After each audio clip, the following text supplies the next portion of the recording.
to tell you first of which, how much juice does your pancreas make a day? And you'll be very shocked. You know what a liter is, right? Your pancreas, your little pancreas makes 1.2 to 1.5 liters per day of pancreatic juice. Call it juice. What is in the pancreatic juice? One,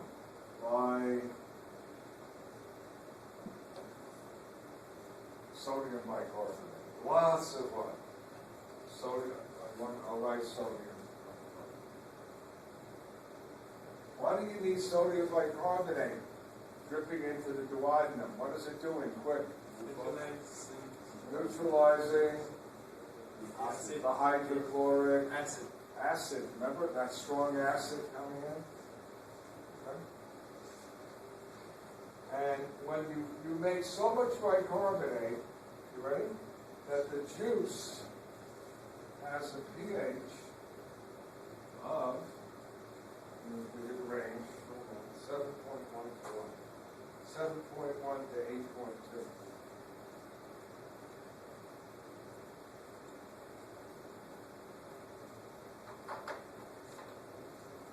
So when that acid kind comes into the pancreas and mixes with the sodium bicarb, it's no longer acid, it's what? Basic. And you know what that means? The pepsin stops working. Because pepsin only works at an acid pH. That makes sense to you? Okay? So this is what? A lot of base coming in, right? Sodium bicarb. We're not only going to neutralize the acid, we're not going to neutralize it, we're going to change the kind to slightly alpha. Okay? Then, here comes the good stuff. You ready? They're going to be in the pancreatic juice. Enzymes. Let's go through the enzymes and we'll see what they do. Okay? Pancreatic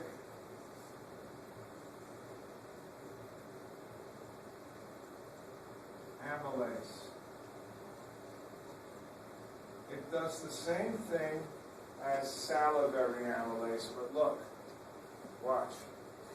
Coming into the intestine, you may have some starch that hasn't been broken down, some oligosaccharides, which are smaller.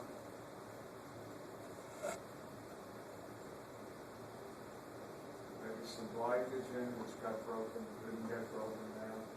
You know what you're going to do with the pancreas? You're going to take all of these and you're going to convert them to maltose, which is a glucose attached to it. Who does that? Pancreatic amylase. You will follow it? They can't break down the maltose. Remember I said you could do the same in your mouth if you kept the food there for a long time, it'll start to taste sweet, and then you know you've broken it down to maltose. But most of us, what? We don't chew our food 10 times, right? So this is going to finish the breakdown of the starches and glycogens and oligosaccharides to maltose. You all with me? Done. Enzyme B. We're going to eat. Don't get excited. Is trypsinogen. What do you know from its name? Quick. Trypsinogen.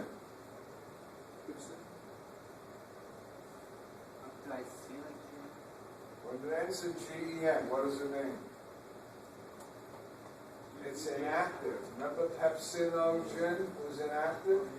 It's a zymogen. Remember what a zymogen is? It's an inactive enzyme. So, you know what I want to do? Look, trypsinogen. I'm going to do it here. Easy. You ready? Very easy. Easy question. How do I turn trypsinogen, which is inactive, to trypsin? which is active, and I'll tell you what trypsin does. The way I do it is the duodenum releases an enzyme. It's an enzyme called entero, meaning intestine kinase. And what does that do? It goes to the trypsinogen, which is an inactive enzyme, and it cuts off a piece. And when it cuts off that piece, the trypsinogen changes shape, and now it's what? Trypsin. Okay? Now what do you want to know? What the heck does trypsin do? That's even easier.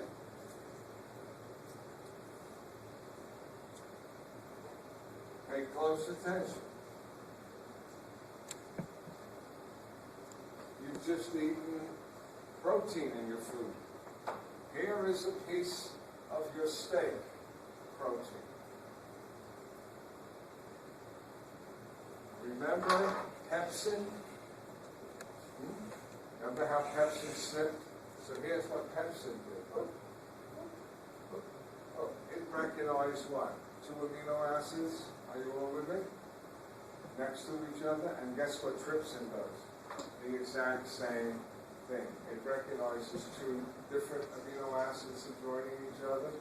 Let's say a methionine next to an alanine. It goes, oh, here's a methionine. Here's an alanine. I'm going to cut it. Here's a methionine and an alanine. Here's a methionine and an alanine. So what is trypsin doing? It's like another pair of scissors that's cutting the protein into what? Smaller pieces. Done. Enzyme 3.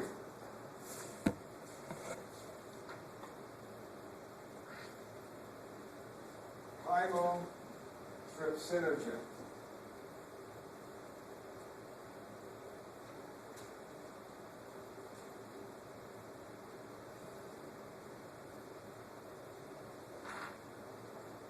What is chymotrypsinogen? Is it active or inactive?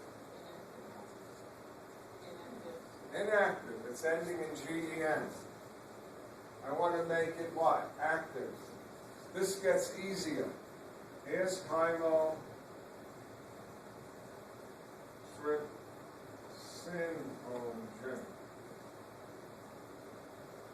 I want to make it into chymotrypsin, which is active. You know what does it? Trypsin. So here's chymotrypsinogen.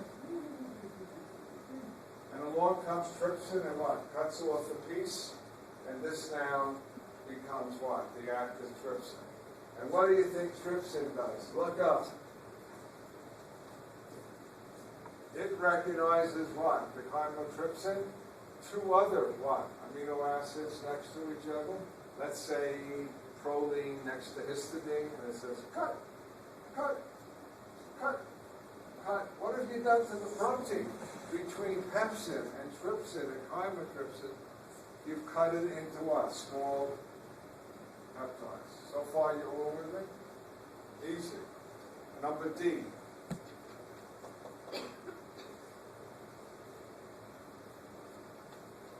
Just when you think you got it down pat, they change the nomenclature. D. Pro, carboxy, peptidase. Don't you love that name? And in this case, pro means inactive. You see, it was a new enzyme, and they didn't want to give it a gin name. They should have. All right? But they were probably what? Drinking lots of carbohydrates. So how do you change pro carboxy peptidase? I got to show you into carboxy peptidase, which is active.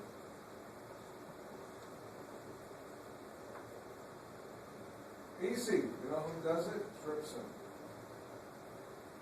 So once you make trypsin, it'll, if this were procarboxypeptidase, trypsin will cut off a piece. Okay? Now, take a deep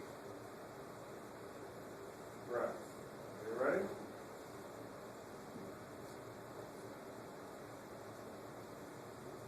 So got that?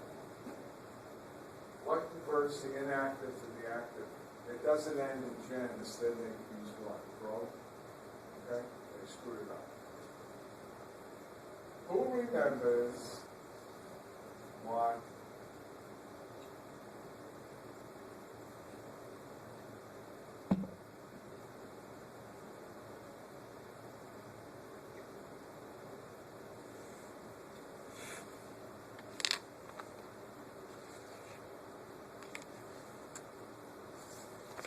what is that?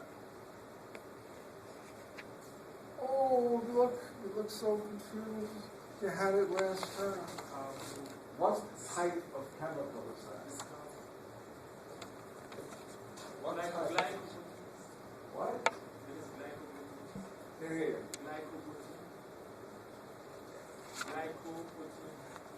What type of chemical? Broad name. Okay, let's do it this way. What do you call an NH2 group? Amine. And this is an acid group. So what is this? Amino acid. It's an amino acid. I put R because it can be what? Any amino acid? Watch what I'm going to do. I'm going to put 3 of them next to each other. Are you all with me, folks?